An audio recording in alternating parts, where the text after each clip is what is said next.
what is peculiar to each of the groups.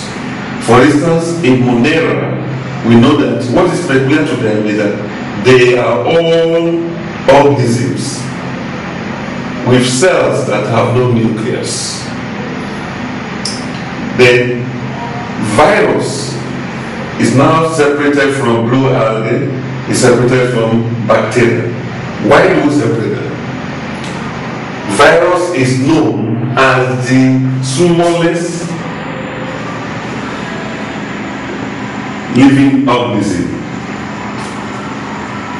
They are so small that they can even be parasite to bacteria, like T virus.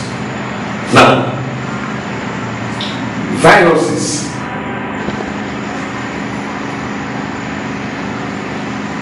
are all parasites. No virus can live on its own. And that is why viruses cause a lot of diseases to both animals and plants. Now, viruses are regarded as a bridge between living things and non-living things. Let's call it that again. Viruses are regarded as a bridge between, a link between non-living things and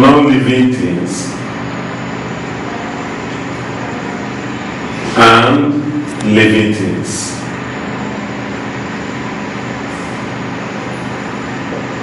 Why is it a link?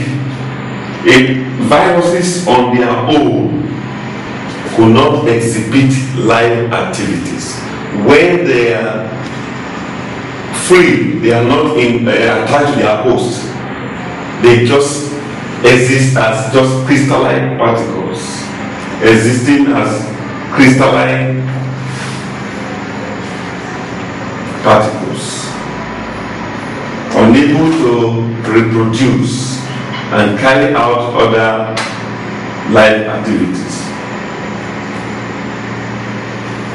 But immediately a virus gets itself into its right host, it will resume all the living activities.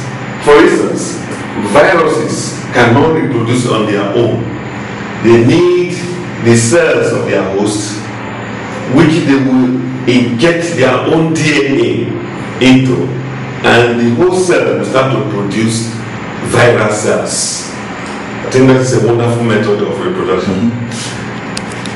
They have no ability of their own to reproduce, but they need the whole cell in which they will introduce their own DNA. And when the DNA enters the whole cell, the host cell will start to produce viral cells. And that is why most of viral diseases are difficult to treat. Treating them means you have to kill so many cells in the body. That is one unique thing about virus. The smallest known living things, that they can even affect or become parasite to bacterial cell. Example, T virus. Or what the one we call bacteriophage. Bacteriophage.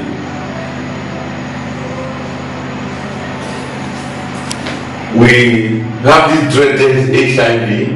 It's also a virus.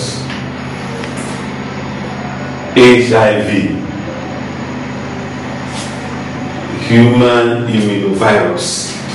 This particular virus causes what we now call AIDS.